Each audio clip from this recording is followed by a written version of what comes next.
of John Edwards? Actually, I'm very surprised at how well he's done. Yeah. I think he's got a great message, and I think it's entirely sincere. The idea of unifying this country, which is now split into two completely opposite camps, you know? It's going to make for an interesting couple of weeks, if nothing else, maybe even beyond that. Yeah, it's going to be very, very interesting. I think he's got great charm. So how long are we going to chat for, Mark? Well, I tell you what, let me just fire away first off here by asking you about the work on this video game. I know you've done voice work, obviously, for Shrek and Shrek 2. How would you compare doing the two? Well, I'm slightly more in the hands of the director on the video game, and I'll tell you exactly why it is. If you're recording a voice for an animated feature like Shrek, you just about never get to meet the other actors. You're just in a room with a microphone, and so you've got the lines in front of you, but you have to figure out, well, how do I say them? What's the situation? You know, I mean, is there a lot of anxiety and danger around, or is it a very relaxed scene? And that kind of stuff, when I'm doing Shrek, I can to some extent get from the storyboards. On a video game, you don't have storyboards, so you're totally dependent on the director who says to you, now this is really, I mean, it's really dangerous now. Bond could get killed at this point. He probably won't, because the franchise wouldn't do so well after. But you know, he could get killed. There's a lot of danger. So the whole thing is urgent and 100% serious. Now here, it's after a big scene, a big action scene. It's more relaxed. Here, Q can be teasing Bond a bit or ticking him off. It's not so serious.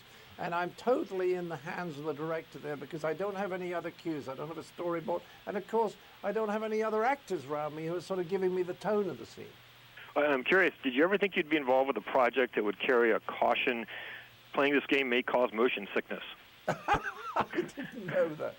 No, I didn't. And I used to play these video games up to recently, and I tell you something absolutely true.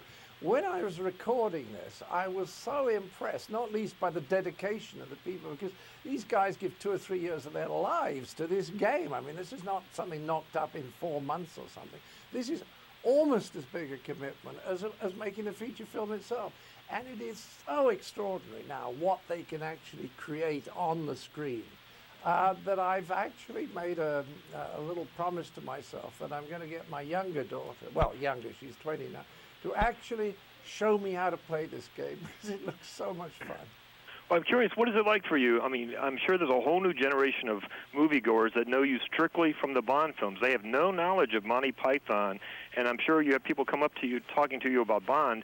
They don't even know about what you've done earlier. Is that kind of yeah, it is a bit odd? strange. Yeah, it is a bit strange. But when I started to do Bond, I mean, for me, I remember going and seeing Bond when I was in my early 20s. You know, I can't quite remember how long ago it was that they did the first one. I think it was 62, wasn't it? I think it was the very first one. Dr. No? I think it was. And so I kind of think of it as still in some way connected with that rather glamorous and exciting era.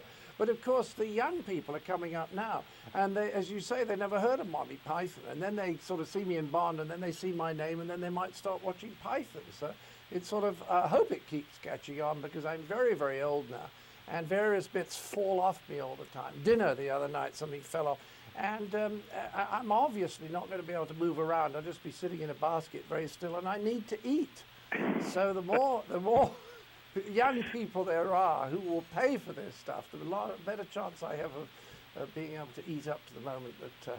So it's basically one of those Python films coming to reality with body parts falling off. That's right, yeah. There was a Python sketch about that. What a good memory you have. Yes. Well, I'm curious, you said you were going to try to learn this game? You think it's pretty tough? Yes, I mean, I used to be able to manage electronic stuff. I used to be able to program a video recorder up to about 10 years ago. And then, of course, it becomes so technical. But for people like me, 95% of the features of most of the electronic things that we buy, we're never going to use because we don't understand them. It's really just the engineers in one company competing against the engineers in another company, I think. Well, thank you very much, John. I appreciate your time, and good luck with the game. And I know you have Shrek 2 and Around the World coming up. That's right. Around the World in 80 days is coming up. And Shrek 2 is coming out in May. And they just had a screening, and 90% of 2 audiences said that it was as good as or better than the first Shrek. So that's not bad. Pretty good seal of approval. Well, thank you very much, John. Have a good day. Pleasure. Bye-bye.